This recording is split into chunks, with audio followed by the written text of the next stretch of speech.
Technology సంబంధించిన videos, latest updates మీ మొబైల్‌కి notification ద్వారా పొందాలనుకుంటే ఇక్కడ కనిపిస్తున్న రెడ్ కలర్ సబ్స్క్రైబ్ బటన్ మీద క్లిక్ చేయండి. ఆ తర్వాత దాని పక్కనే వచ్చే బెల్ సింబల్ కూడా యాక్టివేట్ చేసుకోండి. హాయ్ ఫ్రెండ్స్, నా పేరు Kiran. Welcome to Kiran YouTube. Friends, ఈ వీడియోలో యూట్యూబ్‌లో వీడియోస్‌ని డైరెక్ట్‌గా ఎలా డౌన్లోడ్ చేసుకోవాలి దాని గురించి చెప్పబోతున్నాను ఫ్రెండ్స్. వీడియో స్కిప్ చేయకుండా చూడండి, ఎండ్ వరకు చూడండి. మీకు ఏమైనా డౌట్స్ ఉంటే నన్ను కామెంట్ బాక్స్‌లో అడగొచ్చు.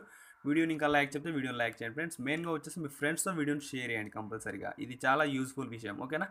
సో యూట్యూబ్లో వీడియోస్ని డైరెక్ట్గా ఎలా డౌన్లోడ్ చేసుకోవాలంటే మీరు మనం జనరల్గా వచ్చేసి మెయిన్ యాప్ ఉంటుంది కదా, డిఫాల్ట్ అప్లికేషన్ యూట్యూబ్, అందులోకి వెళ్తాము. కాకుంటే అందులోకి వెళ్ళకూడదు. డౌన్లోడ్ చేసుకోవాలంటే గూగుల్ క్రోమ్ కానీ యూజీ బ్రౌజర్ కానీ తీసుకోవాలి, ఓకేనా?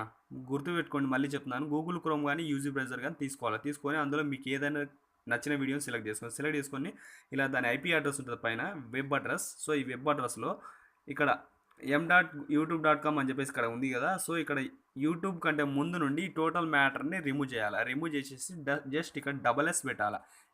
పెట్టాలి. SS పెట్టేసి సెర్చ్ చేయాలి. సెర్చ్ చేసినట్టయితే అది డైరెక్ట్గా డౌన్లోడ్ ఫార్మాట్లోకి తీసుకెళ్తుంది. ఒక వెబ్సైట్ ఉంటుంది, ఆ వెబ్సైట్కి తీసుకెళ్తుంది డైరెక్ట్గా అది. సో అక్కడ డైరెక్ట్గా డౌన్లోడ్ అనే ఆప్షన్ కనిపిస్తుంది, దాని మీద క్లిక్ చేసినట్టయితే డౌన్లోడ్ అనేది చేసుకోవచ్చు మనం. చూసారా? సో ఇక్కడ మీరు MP4 ఏ టైప్లో అనేది కూడా మీరు చూస్ చేసుకోవచ్చు. 360నా, లేకుంటే 720pనా, లేకపోతే 360pనా, 240pనా అనేది కూడా ఇక్కడ మీరు సెలెక్ట్ చేసుకోవచ్చు. సో నేను ఇక్కడ వచ్చేసి 240 పెట్టుకుంటున్నాను. 3Gలో 240లో పెట్టుకొని డౌన్లోడ్ చేసుకోవాలనుకున్నా. సో ఇక్కడ డైరెక్ట్గా డౌన్లోడ్ అనేది అయిపోతుంది. ఈ విధంగా మీరు చూస్ చేసుకోవచ్చు ఫ్రెండ్స్, ఓకేనా? సో ఫ్రెండ్స్, ఓవరాల్గా వీడియో ఇది. యూట్యూబ్ వీడియోస్ని డైరెక్ట్గా డౌన్లోడ్ ఎలా చేసుకోవాలో తెలిసిపోయింది కదా. మీకు ఏమైనా డౌట్స్ ఉంటే ఇంకా అర్థం కాకపోతే నన్ను కామెంట్ బాక్స్లో అడగొచ్చు. Thanks for watching friends. జై హింద్.